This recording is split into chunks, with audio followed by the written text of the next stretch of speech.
Our topic today is scripture reading, and Bible study is where we're going to kick it off at. And by the way, I think those two things can be separated from each other.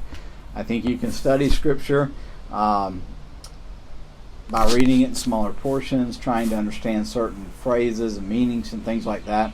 But I also believe you can read scripture without a particular desire to understand any particular reality, but just to read it and allow the truth of who God is and what He's done throughout the generations and throughout time to just permeate your spirit and begin to work a change in us as we recognize and address God's presence. And so we're going to start by doing a 7-day challenge. N.T. Wright wrote a devotional that goes along with the Lord's Prayer. And so what we're going to do is through YouVersion, there is a 7-day reading plan that accompanies that. And we're going to follow that together if you'll join me. So it'll be posted in the Google Classroom.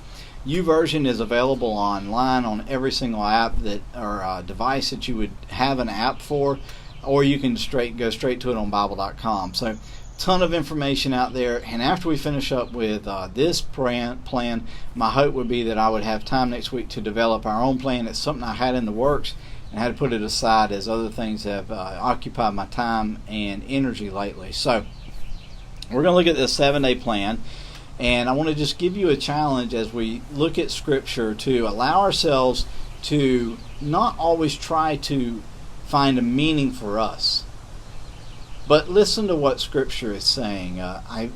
Earlier in my young adult life, when I began to get serious about what it meant to be a follower of Christ, I spent a lot of time trying to read the Bible to see what it told me to do. And what I ended up doing was following all these different patterns of behavior where I'd chase this and I'd chase that, and I think this was more important, I think that was more important.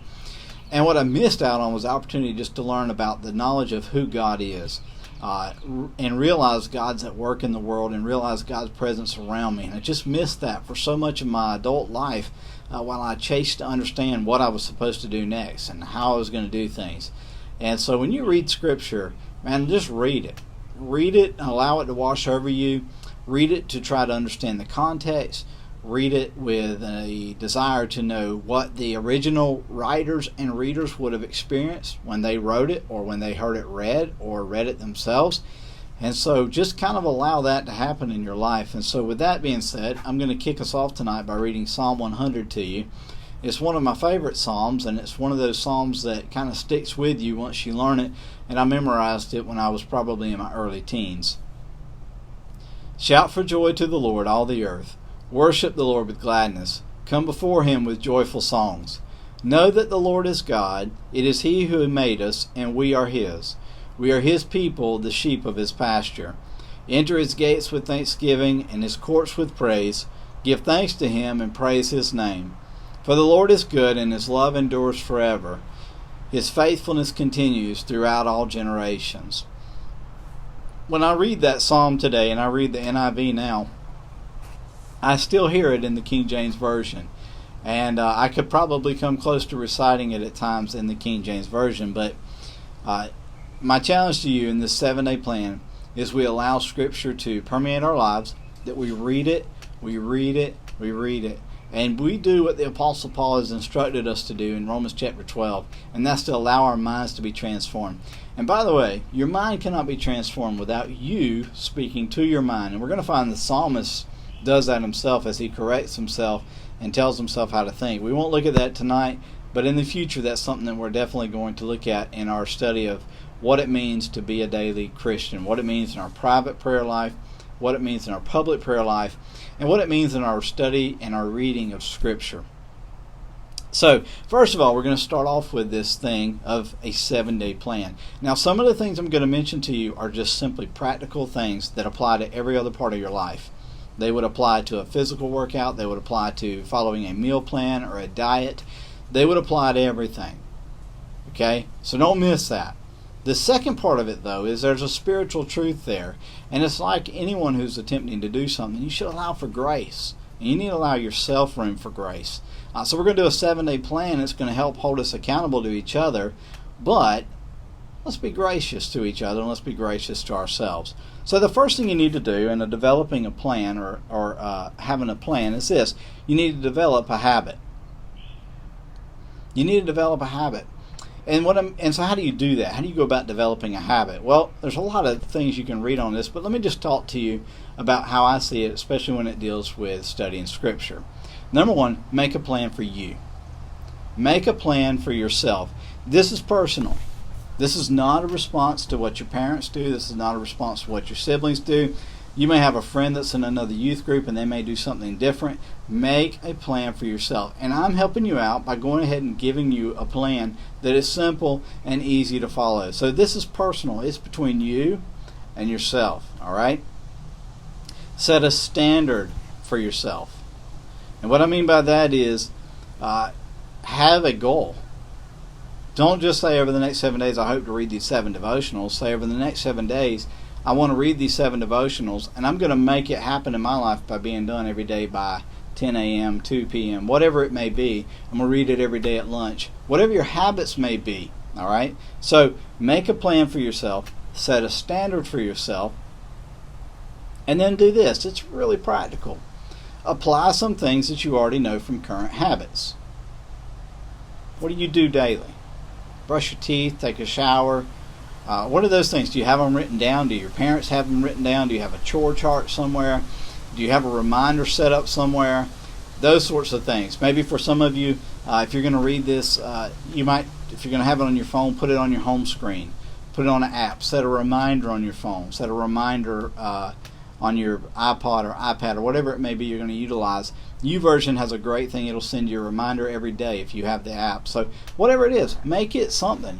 Make it personal. Apply it to yourself. All right. So develop a habit. Number 2, define a purpose. Why are you doing this? Where are you now? In other words, think about this for now. What do you understand about God and prayer right now?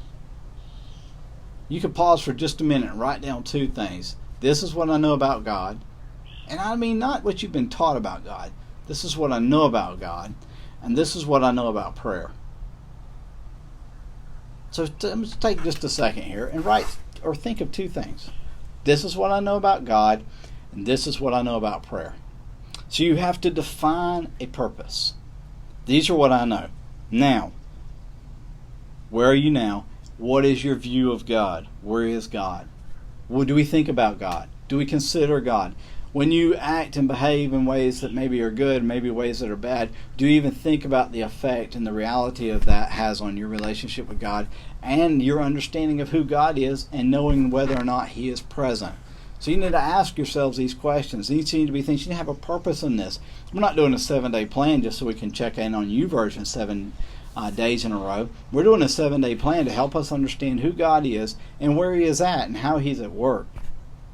So, define a purpose. Where are you now? What is your understanding? Because when you do that, as time goes on, you may find out that some of your ideas were wrong. You may find some of your ideas were reinforced, and they are really right, and now you have some more understanding of how to utilize them, okay? So, develop a habit, define a purpose, and then here's the last one. Do the work. Show up.